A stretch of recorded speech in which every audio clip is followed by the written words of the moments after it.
Ganito naman ang ginawa kong luto sa manok. Abay di ko akalain na masasarapan at gaganahang kumain ang buong pamilya ko. Dito nga sa ating manok recipe na gagawin ay gagamit tayo dyan ng 3 pirasong breast part ng manok. 1 kilo po ang inabot nitong 3 breast part guys.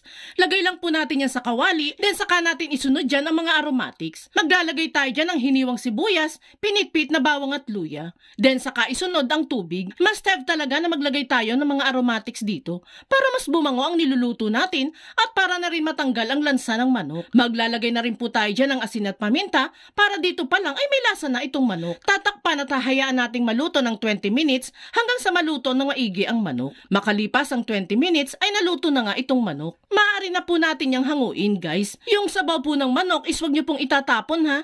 Pwede pa po natin yung mapakinabangan. Ang ginawa ko po dyan sa sabaw ay sinaluan ko ng sotanghon para may mahigop kaming sabaw. Di ko na lamang po na ipakita dito sa video guys. Pagkahangungan ng mga manok ay palalamigin lang natin yan saglit then saka hihimayin gamit ang tinidor. O kung kaya naman po ang init, pwede na po natin yan himayin gamit ang mga kamay. Yung mga buto-buto pala na natanggal natin dito is ilalagay ko din po doon sa ginawa nating sabaw. After nga ng ilang minuto ay nahimay na natin ng mga manok.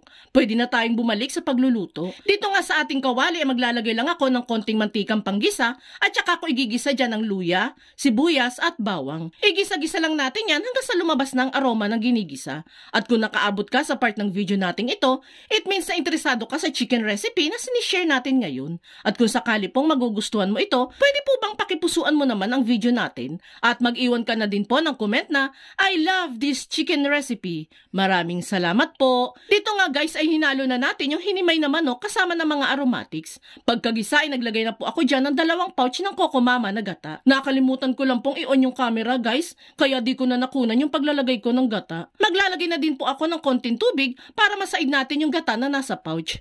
Maglalagay na din po ako dito ng pampalasa, kagaya ng asin, paminta, at 1 pirasong chicken cube. Haluin hanggang sa humalo ng maigi ang mga pampalasang inilagay. Bali ang aim po natin dito sa pagluluto is maigang-maiga yung sabaw. Kaya medyo lalakasan na natin ang apoy dyan para mabilis mag-evaporate ang gata. Pero madalas pa din po natin yang hahaluin para hindi naman masunog yung nasa ilalim na part. Sa kalagitnaan po ng ating pagluluto, isasabay ko na po dito yung 3 pirasong siling haba. Hindi ko na din po yan hiniwa dahil baka masyadong maanghangan yung mga batang kakain. Haluin at lutuin pa yan hanggang sa maiga na lalo ang sabaw. Kapag nga kumaunti na ang gata at nag-uumpisa ng magmantika, ay maglalagay na ako dyan ng siling labuyo at malunggay. Medyo konti na nga lang po yung nakuha kong malunggay guys. Mas masarap sana yan kung mas marami. Haluin at lutuin pa natin yan ng kahit 3 minutes na lang para maluto lang yung malunggay na inilagay natin.